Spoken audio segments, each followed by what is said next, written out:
नमस्कार दोस्तों, OCN network में आपका स्वागत है। 25 जुलाई बृहस्पतिवार को लोकसभा में जो सीन क्रिएट हुआ, धक्का मुक्की और मारपीट होते होते बची। और ये परिस्थितियां क्यों क्रिएट हुई?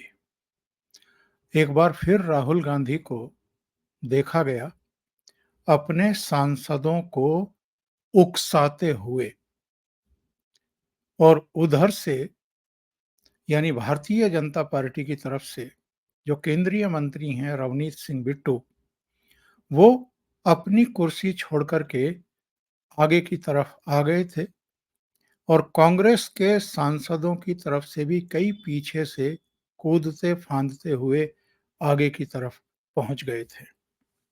ये परिस्थितियां क्यों निर्मित हुई, और ऐसा कौन सा वाकया हुआ था जिसके चलते ये टकराव की नौबत पार्लियामेंट के भीतर देखने को मिली? पंजाब के पूर्व मुख्यमंत्री और राहुल गांधी और प्रियंका वाड्रा के मुंह लगे चरणजीत चन्नी जालंधर से चुन करके आए हैं, और उनको बजट पर बोलने का मौका कांग्रेस की तरफ से दिया गया। अब ये किसकी चॉइस है, ये मुझे बताने की जरूरत नहीं है। लीडर ऑफ अपोजिशन इस समय राहुल गांधी हैं। अपनी पार्टी में किसको बोलना है, किसको नहीं बोलना है, और किसको किस मुद्दे पर बोलना है, किन किन मुद्दों को टच करना है, ये सब राहुल गांधी और उनकी टीम ही तय कर रही है।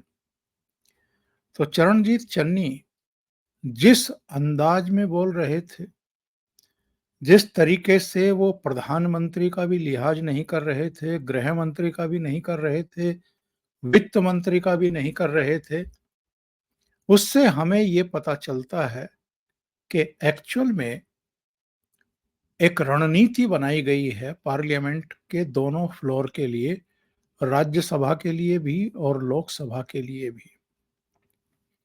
राज्यसभा में सभापति के लिए अपमानजनक स्थिति पैदा करो, लोकसभा में स्पीकर के लिए करो, और दोनों सदनों में टारगेट प्रधानमंत्री नरेंद्र मोदी और उनकी छवि, उन्हीं पर अटैक करो। तो चरणजीत चन्नी ने भी खड़े होते ही जिस तरह का रुख अख्तियार किया, वो हैरान करने वाला था। मेंबर, कहां है प्राइम मिनिस्टर, कहां है होम मिनिस्टर, माननीय कहां सदस्य है हमारे वित्त मंत्री जिन्होंने बजट पेश किया, और उनको हमने बताना है कि बजट में क्या नहीं दिया आपने और क्या दिया। ये सिंसियरिटी है। देश पूछ रहा है, हमारे सब लोग पूछ रहे हैं कि आपकी सरकार की सिंसियरिटी क्या है।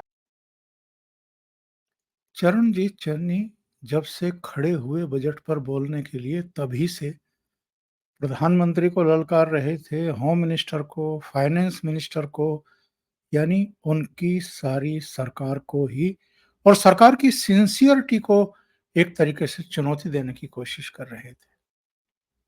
ये जो हवा भरी हुई थी उनके भीतर, वो किसके द्वारा भरी गई थी? और उन्होंने ये जो गुब्बारा फूलता है ना आदमी का किसी का, इसमें वो कब बहक जाए और कब क्या कह दे पता नहीं चलता है। एक महीन सी रेखा ही तो होती है, उसको लांग करके आप कब आगे बढ़ जाएं और कब अपनी ही पार्टी और अपने ही नेताओं की भद पिटवा दें, पता नहीं चलता। सुनिए इन्होंने क्या कहा, जिस पर पार्लियामेंट में भी और पार्लियामेंट के बाहर भी जम करके बवाल हो रहा है इस समय। उसको गोलियों मार दिया गया। आज तक सिद्धू मूसेवाला, उसके परिवार को इंसाफ नहीं मिला, वो दर दर भटक रहे हैं। ये भी इमरजेंसी, ये भी इमरजेंसी है। इमरजेंसी ये भी है कि 20 लाख लोगों द्वारा पंजाब में मेंबर पार्लियामेंट चुना गया और वो एनएस से लगाकर अंदर रखा हुआ है। फ्रीडम ऑफ स्पीच, उसकी कंस्टिट्यूएंसी के लोगों की बात यहां नहीं रख पा रहे। किसके बारे में बात कर रहे थे ये? कि 20 लाख लोगों ने जिनको चुन करके यहाँ सांसद के रूप में भेजा, उनको फ्रीडम इस ऑफ स्पीच नहीं है। अमृतपाल के बारे में, खालिस्तानी अमृतपाल, जिस पर एनएसए है और जो इस समय डिब्रूगढ़ की जेल में बंद है, पंजाब से करीब करीब 3000 किलोमीटर दूर। और हैरत की बात यह है, निर्दलीय खडूर साहब से पर्चा भरा और भारतीय जनता पार्टी को, अकाली दल को, कांग्रेस को, आम आदमी पार्टी, सबको हरा करके वहां से चुनाव जीत गए। एक दिन चुनाव प्रचार के लिए नहीं गए और अमृतपाल सिंह वहां से चुनाव जीत करके लोकसभा के सदस्य हो गए। ऐसे व्यक्ति की हिमायत कर रहे थे खड़े होकर के चरणजीत सिंह चन्नी। वो पूछ रहे थे कि जिनको 20 लाख लोगों ने चुन करके भेजा है, उनको सरकार ने उठा करके जेल में बंद कर रखा है, उनकी अभिव्यक्ति की आजादी को कुचल रही है सरकार, और क्या ये एक तरह की इमरजेंसी नहीं है? जब इसकी चौतरफा आलोचना शुरू हो गई, तब कांग्रेस पार्टी को शायद एहसास हुआ कि साहब ये गलत कह गए और इस पर तो बड़ी भद पिटने वाली है। बहुत सारे लोगों ने अब पुरानी चीजों को उखाड़ना शुरू कर दिया, उधेड़ना शुरू कर दिया कि पहले जर्नैल सिंह भिंडरावाले को कांग्रेस ने ही पैदा किया, खड़ा किया, जिसके चलते पंजाब को बहुत बुरे दिन देखने पड़े और खालिस्तान मूवमेंट शुरू हो गया। और कौन फाइनेंस करता था भिंडरावाले को, ये भी किसी से दबा छिपा नहीं है। बहुत सारे अब किताबें भी हैं और रिपोर्ट्स भी हैं, कैसे ज्ञानी जैल सिंह ने अकालियों को लेट डाउन करने के लिए उसे खड़ा किया, उसके बिल भरे चंडीगढ़ के एक होटल के। कई दूसरे मामलों में भी संलिप्तता थी उनकी, और बाद में वही ज्ञानी जैल सिंह राष्ट्रपति बने।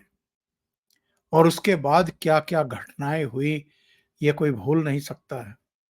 जिनको पंजाब के उन काले दिनों की जानकारी है, या जो उस दौर के प्रत्यक्षदर्शी हैं, उन घटनाओं के बारे में जानते हैं, वो कभी नहीं भूल सकते हैं कि कांग्रेस की टॉप लीडरशिप ने क्या पाप किए थे और उसका नतीजा क्या हुआ। ऑपरेशन ब्लू स्टार ऑपरेशन हुआ, जिसमें भिंडरावाला भी मारा गया। उसके जो सुरक्षा को देखने वाले एक लेफ्टिनेंट जनरल एक्स, वो भी मारे गए। इसके अलावा बहुत सारे आतंकवादी मारे गए, बहुत सारे निर्दोष भी मारे गए। और बाद में जिन्होंने ये काम कराया, ऑपरेशन ब्लू स्टार कराया, वो इंदिरा गांधी भी अपने सिख सुरक्षा कर्मियों के हाथों अपने सरकारी आवास में, प्रधानमंत्री आवास में मार दी गई। उसके बाद दिल्ली में सिखों का कत्लेआम हुआ, 3000 के आसपास सिख मार डाले गए, उनके गले में जलते हुए टायर डाल करके उनको जला दिया गया। कितने काले दिन थे वो। और अब फिर पार्लियामेंट में खड़े होकर के एक खालिस्तानी मूवमेंट को सपोर्ट करने वाले और फरवरी के महीने में अजनाला पुलिस स्टेशन पर एक तरीके से हमला बोलने वाले अमृतपाल को अगर एनएसए लगा करके डिब्रूगढ़ जेल में भेजा गया है ताकि एक और शैतान पैदा ना हो जाए, तो चरणजीत सिंह चन्नी उनकी हिमायत में बोल रहे हैं पार्लियामेंट के भीतर खड़े होकर के। जयराम रमेश को ट्वीट करना पड़ा और इन्होंने कहा कि चरणजीत चन्नी ने जो अपने व्यूज एक्सप्रेस किए पार्लियामेंट में, तो वो उनके अपने हैं और कांग्रेस पार्टी का उससे कोई लेना देना नहीं है। आप यकीन करेंगे क्या? अपने ही पूर्व मुख्यमंत्री, अपने ही सांसद जालंधर से चुन करके आए और जो बजट पर बोलने के लिए अधिकृत किए गए पार्टी की तरफ से, उनसे जयराम रमेश पल्ला झाड़ रहे हैं। लेकिन जयराम रमेश के ये जो ट्वीट हैं कि पल्ला झाड़ने वाले किसी के बयान पर जब पार्टी घिर जाए, सवालों में आ जाए, ये कोई नई बात तो है नहीं।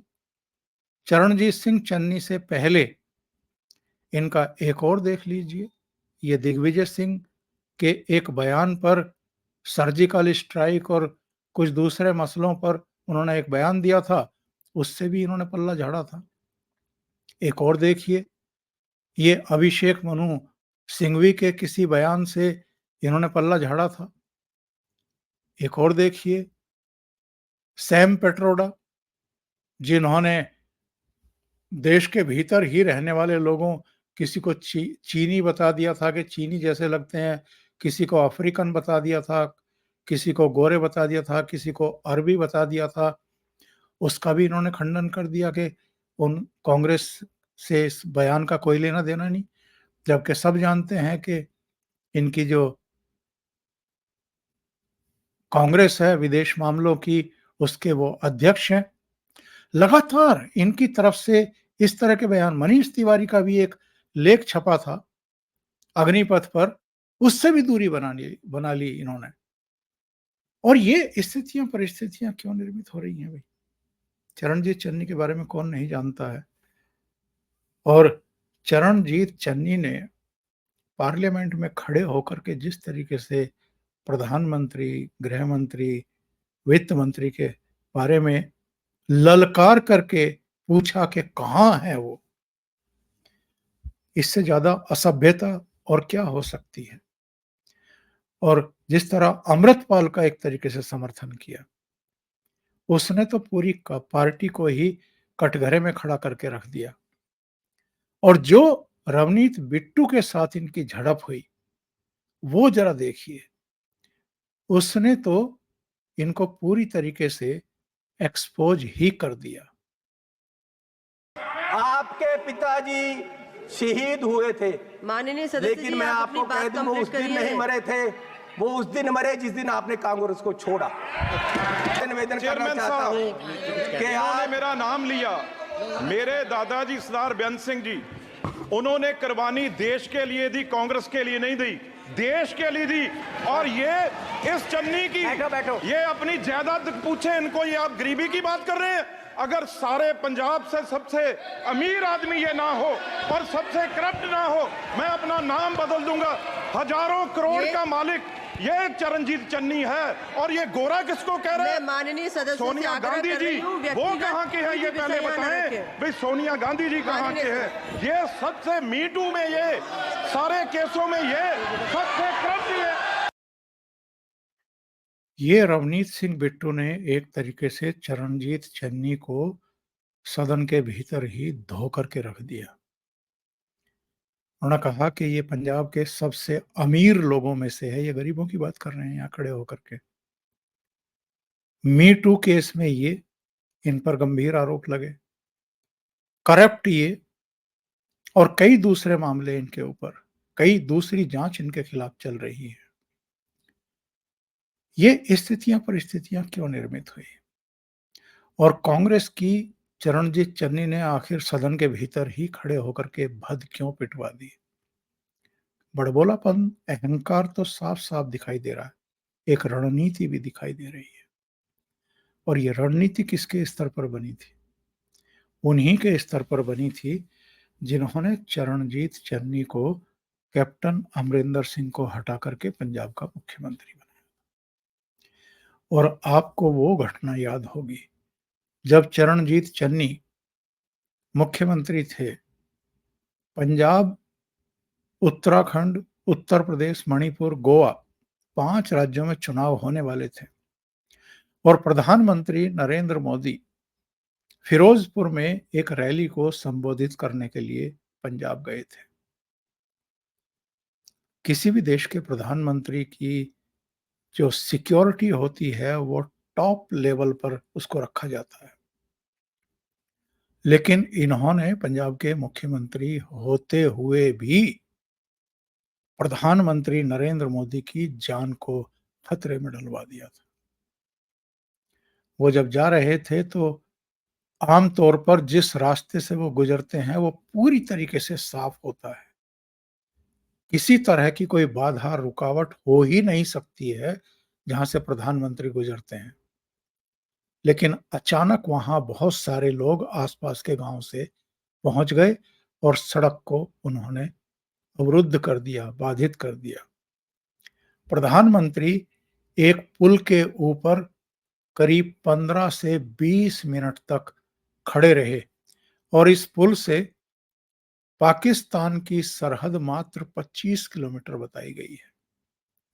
यानी प्रधानमंत्री पूरी तरीके से खतरनाक जोन में खड़े हुए थे और वहां से वापस आ गए। प्रधानमंत्री फिरोजपुर नहीं गए और भटिंडा एयरपोर्ट से जब वो अपना विमान ले रहे थे वापसी के लिए दिल्ली के लिए, तो वहां तैनात एक अफसर को उन्होंने कहा कि अपने मुख्यमंत्री को कहना कि मैं जीवित बच करके वापस दिल्ली लौट रहा हूं।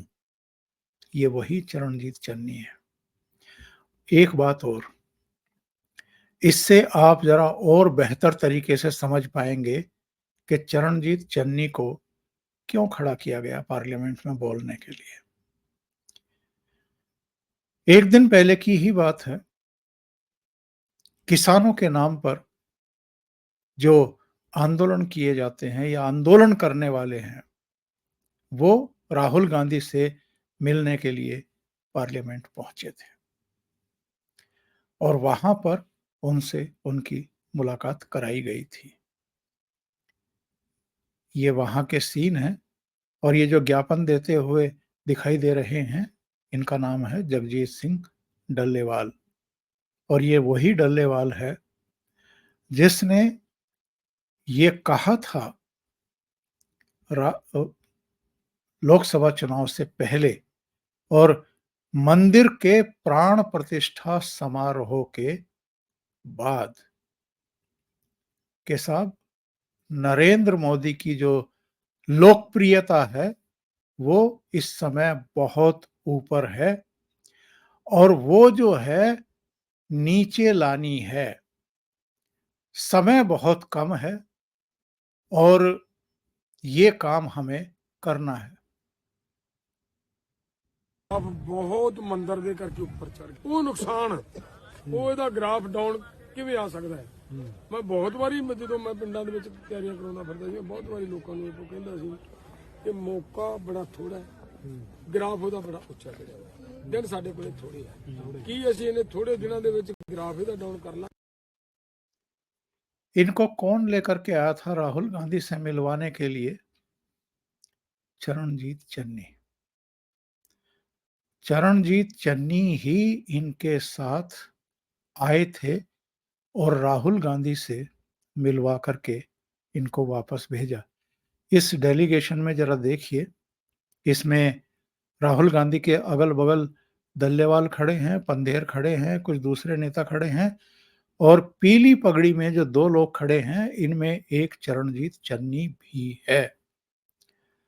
और इनसे मुलाकात करने के एक दिन के बाद ही फिर राहुल गांधी ने इनको पार्लियामेंट में बोलने के लिए कहा। बजट पर कम बोले, दूसरे विषयों पर ज्यादा बोले, प्रधानमंत्री की बेइज्जती करने की कोशिश करते रहे। बिट्टू को भी बेइज्जत करने की कोशिश की गई, उनको गद्दार बताने की कोशिश की गई और बिट्टू ने तो इनका हिसाब किताब वहीं खड़े होकर के कर दिया।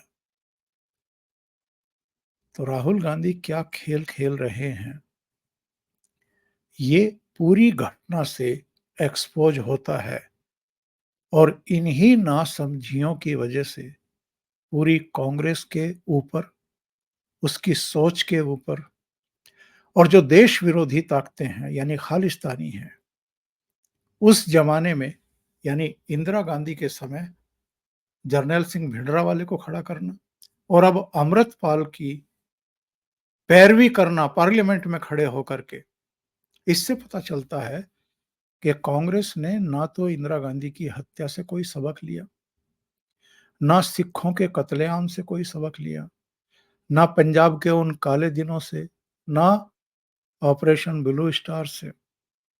और अब फिर एक खतरनाक खेल कांग्रेस खेल रही है, जिसको एक तरीके से उन्हीं की पार्टी से आए रवनीत सिंह बिट्टू ने एक्सपोज करने का काम पार्लियामेंट के भीतर खड़े होकर के किया।